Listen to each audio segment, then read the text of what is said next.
السلام علیکم ورحمۃ اللہ۔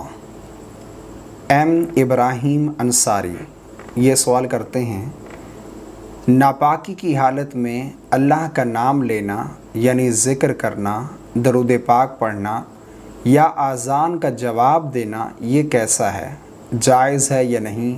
آپ رہنمائی فرمائیں۔ بھائی نے ایک بہت اچھا سوال پوچھا ہے، لیکن انہوں نے وضاحت نہیں کی کہ ناپاکی سے مراد کون سی ناپاکی ہے، جنابت کی ناپاکی ہے یا عورتوں کے جو مخصوص ایام ہوتے ہیں ناپاکی کے، حیض اور نفاس کی ناپاکی ہے۔ بہرحال میں دونوں مسائل کلیئر کر دوں گا۔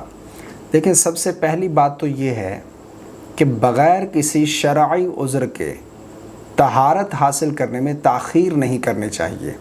اگر ناپاک ہو چکے ہیں آپ، تو اگر کوئی عذر نہیں ہے تو جتنی جلدی ہو سکے آپ غسل کر لیں، یہ بہتر ہے۔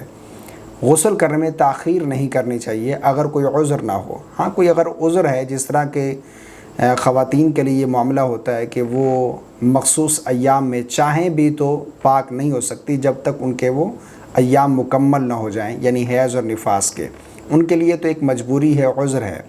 لیکن مردوں کے لیے اس طرح کا معاملہ نہیں ہوتا، تو ان کو چاہیے کہ وہ زیادہ تاخیر نہ کریں، یعنی احتلام ہو گیا یا میاں بیوی نے ازدواجی تعلقات قائم کیے جس کی وجہ سے ان پر غسل فرض ہوا، تو اس میں تاخیر نہیں کرنی چاہیے، جتنی جلدی ہو سکے غسل کر لینا چاہیے۔ اب جو انہوں نے سوال پوچھا ہے کہ ناپاکی کی حالت میں اللہ کا نام لینا، ذکر کرنا، درود پاک پڑھنا یا اذان کا جواب دینا، اس کا جواب یہ ہے کہ دیکھیں، ناپاکی کی حالت میں اگر تو جنابت کی حالت میں ہے، جنبی شخص ہے، جنابت کی حالت میں نماز پڑھنا منع ہے، آپ نماز نہیں پڑھ سکتے، کیونکہ نماز کے لیے طہارت کا ہونا یہ شرط ہے۔ اسی طرح قرآن مجید کی تلاوت نہیں کر سکتے، چاہے وہ دیکھ کر ہو یا بن دیکھے ہو۔ قرآن مجید کو چھونا آپ کا جائز نہیں ہے، چاہے وہ ایک آیت کسی ورقے پر لکھی ہے تو اس کا چھونا بھی آپ کے لیے جائز نہیں ہے۔ جنبی شخص جنابت کی حالت میں مسجد میں داخل نہیں ہو سکتا، بیت اللہ کا طواف نہیں کر سکتا، تو جنبی شخص کے لیے یہ چیزیں منع ہیں، ان کے لیے طہارت کا ہونا یہ شرط ہے۔ اس کے علاوہ جنبی شخص کسی کو سلام کرنا چاہے، یعنی جنابت یعنی میاں بیوی نے ازدواجی تعلقات قائم کیے، یہ احتلام ہو گیا جس کی وجہ سے غسل فرض ہوا، تو ایسا شخص جو ہے وہ ذکر و اذکار کر سکتا ہے، تسبیحات وغیرہ پڑھنا چاہے یا اسی طرح درود پاک پڑھنا چاہے۔ بہتر یہ ہے کہ غسل کر کے کرے، افضل ہے یہ۔ لیکن اگر وہ کر لیتا ہے جنابت کی حالت میں ہی، ذکر کرتا ہے یا پھر درود پاک پڑھ لیتا ہے، اذان کا جواب دیتا ہے، تو بالکل جائز ہے، یہ حرام نہیں ہے۔